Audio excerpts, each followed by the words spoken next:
Tonight, breaking news as we come on the air. The market's closing down late today as President Trump escalates the trade war with China, slapping new tariffs on China tonight. Elon Musk calling President Trump's top trade advisor dumber than a sack of bricks. And the Republican senator asking tonight on these tariffs, whose throat do I get to choke if this is wrong? Also tonight here, the horrific roof collapse, killing at least 58 people. The video as people notice parts of the roof coming down on them. First tonight, the market's closing down, the Dow dropping another 320 points today, down more than 4,500 points since the tariffs were announced. President Trump's next wave of steep tariffs set to take effect at midnight, and the president now ratcheting up his trade war with China. Tonight, we're with home builders across the U.S. who say the tariffs are already hurting, what this will do to the cost of building a home and buying one here in the U.S. The chilling images coming in tonight the moment the roof collapses at a popular nightclub. A band performing on stage when suddenly everything comes crashing down. Dozens are dead tonight, including a former major league pitcher for the Yankees and the Mets, among the victims. The images coming in from the Dominican Republic. New reporting tonight on the alleged assassination attempt against then-candidate Trump. What we've now learned about that suspect on the golf course and what he allegedly tried to get his hands on before that day. Tonight, the Supreme Court upholding President Trump's deportation plan, allowing him to use the Alien Enemies Act to send migrants to El Salvador. Matt Rivers in El Salvador tonight at that notorious prison. Back here in the U.S., the disturbing video, the family outraged after their autistic son is shot by police. Tonight, he is now fighting for his life. This evening, the flood emergency across several states, and now the deep freeze moving in all the way to the northeast. Ginger Z standing by with the forecast. Tonight, the coach charged with murdering a 13-year-old. The family reporting their son missing. His body has now been found. Newly released body camera video tonight showing the race to save a firefighter trapped inside this home. First responders racing toward him. Tonight, the surprise at an American zoo. They had no idea she was pregnant. The giraffe giving birth, the baby, 6 feet tall, 128 pounds. And America Strong tonight, the family refusing to give up on their rescue dog, determined to earn his trust. And you'll see the moment right here. It all changed.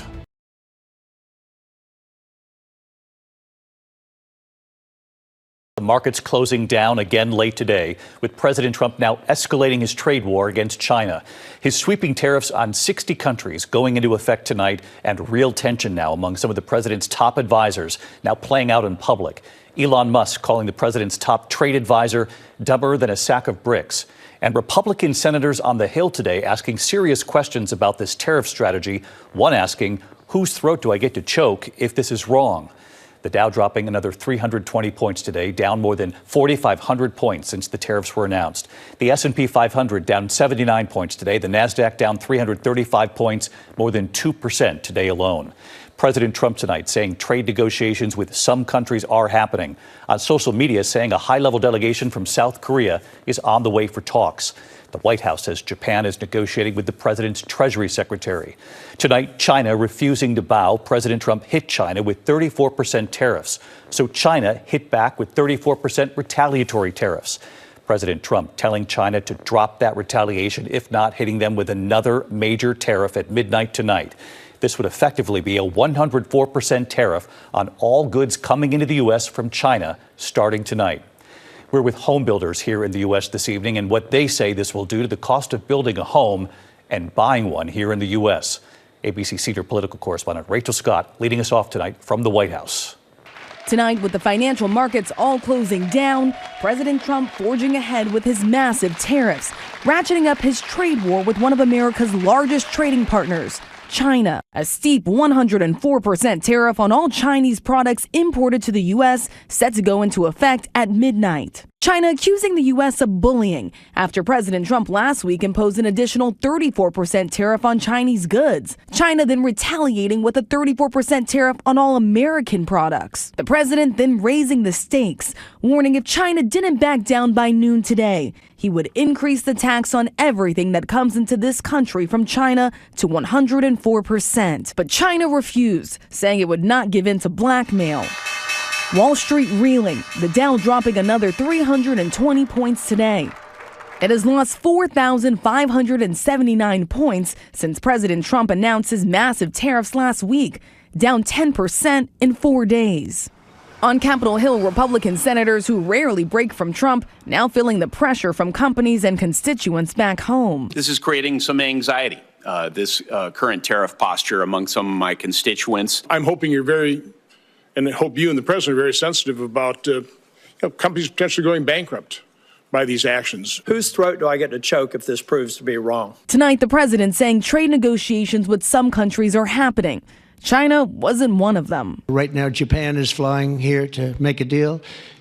South Korea is flying here to make a deal. And within the White House, the tariffs exposing deep divisions among some of the president's closest aides. Elon Musk attacking trade advisor Peter Navarro as a moron who's dumber than a sack of bricks, speaking out in support of free trade with Europe. Both Europe and the United States should move, ideally, in my view, to a zero tariff situation, effectively creating a free trade zone between Europe and North America. Navarro swiping back at Musk, saying his Tesla cars are built with foreign parts. Elon's a car manufacturer, but he's not a car manufacturer. He's a car assembler. The White House trying to downplay it all. Look, these are obviously two individuals who have very different views on trade and on tariffs.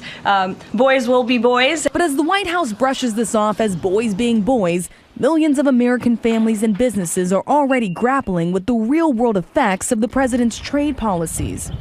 In Potomac, Maryland, contractor Scott Sailing hopes Washington understands the new tariffs will make it more expensive to build homes and to buy them, showing me that in this American economy, he relies on imported products, from the flooring to the HVAC units. No, China.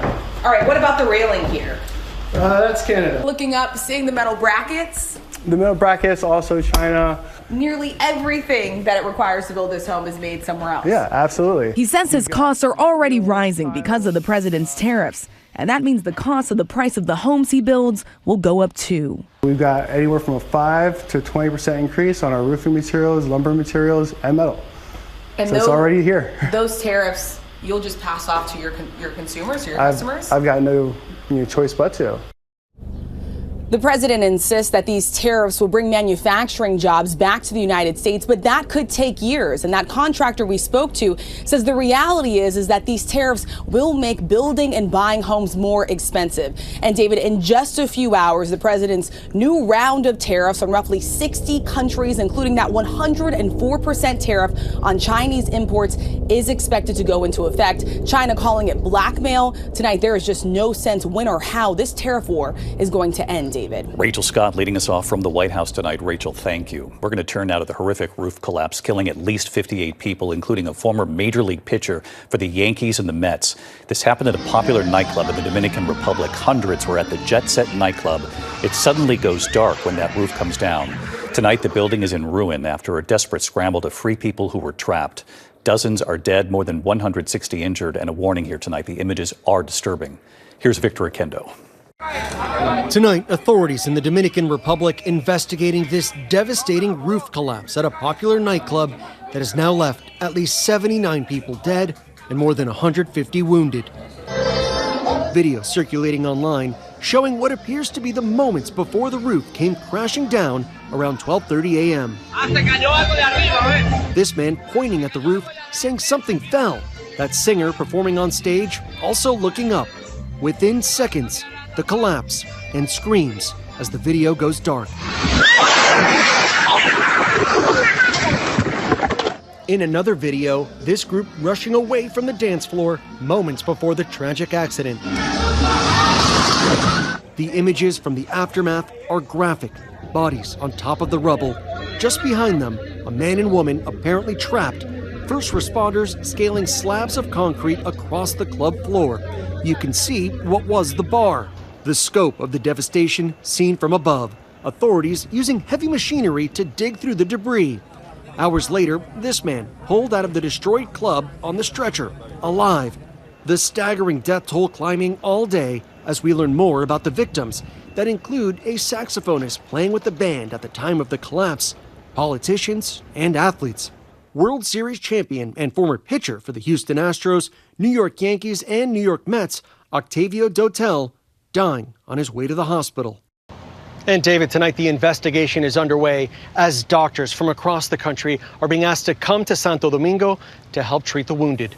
David? Just a horrific scene there. Victor Akendo. Victor, thank you. We also have new reporting tonight on the alleged assassination attempt of then-candidate Donald Trump. What the suspect at the president's Florida golf course on that day allegedly tried to get his hands on before that day, including anti-aircraft weapons. Here's Pierre Thomas. Tonight, months after his dramatic arrest, federal prosecutors releasing disturbing new details, which state claims show Ryan Ruth's apparent obsession with assassinating President Trump. Before he allegedly stalked Trump on his Florida golf course, prosecutors say Ruth, a fierce supporter of Ukraine who had visited the war-torn country multiple times, reached out to an associate there. His request, send me an RPG, rocket-propelled grenade, or Stinger surface-to-air missile. Prosecutors claim Ruth desperately wanted to blow up then-candidate Trump's plane, writing, I need equipment so that Trump cannot get elected. Take a look at what happened. The second assassination attempt coming just 2 months after Trump was nearly killed in Pennsylvania. Authorities in Florida say Ruth waited for 12 hours in a sniper's nest just off Trump's golf course. A Secret Service agent positioned one hole ahead of the president, spotting the barrel of an assault rifle in the bushes, engaging the suspect before he could take a shot at Trump. And now the FBI says Ruth could have had an even more powerful weapon after he first tried to buy a .50 caliber rifle capable of piercing body armor and slicing through car doors. Ruth has pleaded not guilty, but the FBI says they have footage of him conducting surveillance and placing him at the scene just before the alleged attempt. David? All right, Pierre Thomas in Washington tonight. Pierre, thank you. Next tonight, the Supreme Court upholding President Trump's deportation plan, allowing him to use the Alien Enemies Act to send migrants to El Salvador. So ABC's Matt Rivers is at that notorious prison in El Salvador for us tonight. Matt? Well, David, this Supreme Court decision means that the Trump administration will be able to continue to send alleged gang members here. This is Secot, one of the most notorious prisons in the entire world. There are nearly 40,000 prisoners inside these walls, including hundreds of Venezuelans deported from the U.S. by the Trump administration.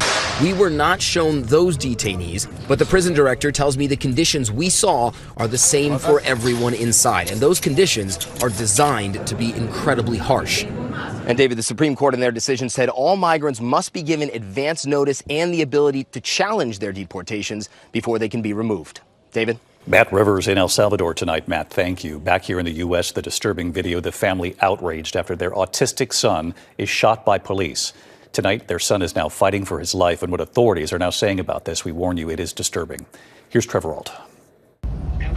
Tonight, outrage after multiple Idaho police officers opened fire on a teenage boy with autism. Officials in Pocatello say a neighbor called 911 Saturday evening, reporting what they described as a man who seemed drunk, threatening two people with a knife. He's pretty drunk. He's just running out with a knife and then falling over, and I think he was stabbing himself on accident just now. The family says the boy, Victor Perez, is 17 and has autism and physical disabilities. They hope police would de-escalate the situation. Instead, video shows officers approaching, telling the teen to drop the weapon. He moves toward them, and they open fire from the other side of the fence seconds after arriving. What the heck? What was that? 9 bullets. They took 9 bullets out of that kid. He died twice. They bring him back, and now I got that. He had brain damage, and now we have to handle that.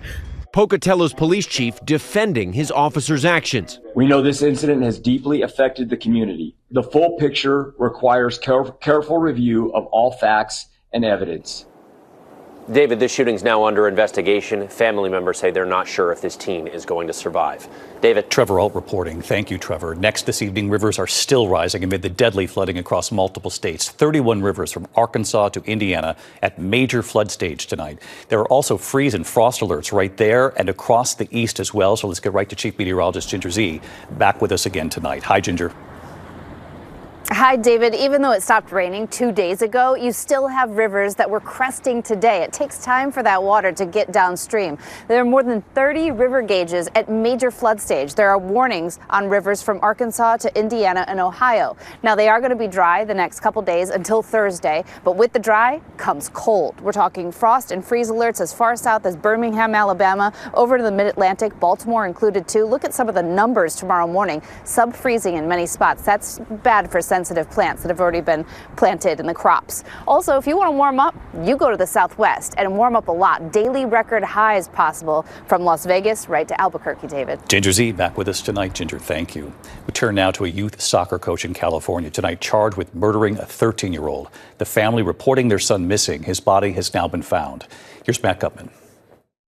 Tonight, a youth soccer coach, 43-year-old Mario Garcia Aquino, charged in the murder of a 13-year-old boy. Mr. Garcia Aquino murdered 13-year-old Oscar Omar Hernandez on March 28, 2025. Authorities say Oscar Omar Hernandez boarded a train in Los Angeles to visit his coach about 70 miles north of L.A., but when he didn't return home, his family began looking for him and reported him missing.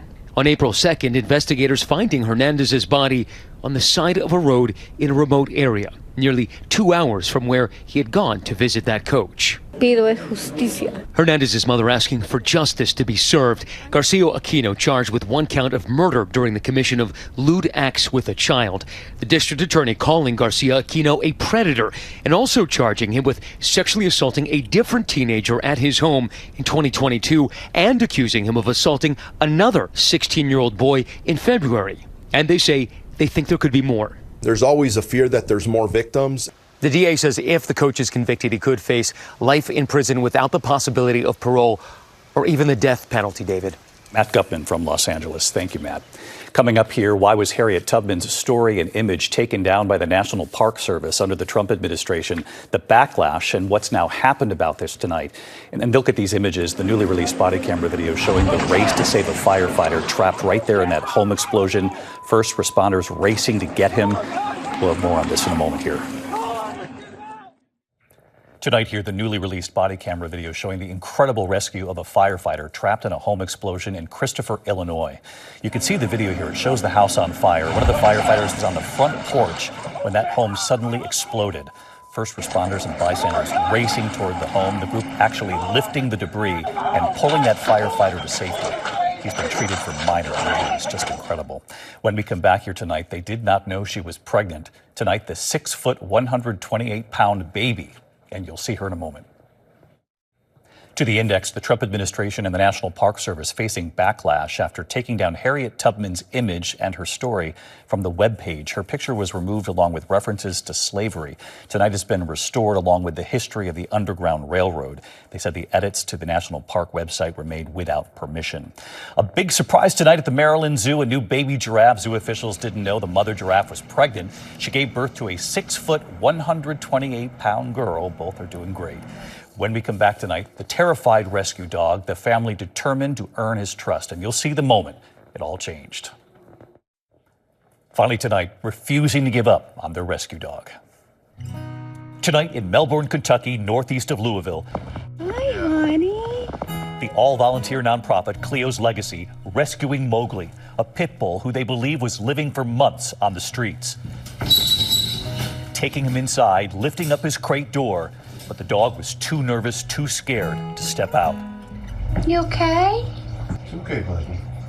The nonprofit's director, Alex Siska, carefully, patiently working with him, gaining his trust, documenting his progress, setting his bowl just outside the crate. The dog letting Alex feed him out of her hand while he's still inside. The head scratches. And every day they would do this for 11 days. And then the moment. Watch as Mowgli steps out of his crate on his own, one paw at a time.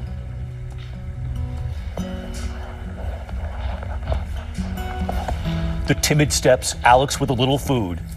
Mowgli.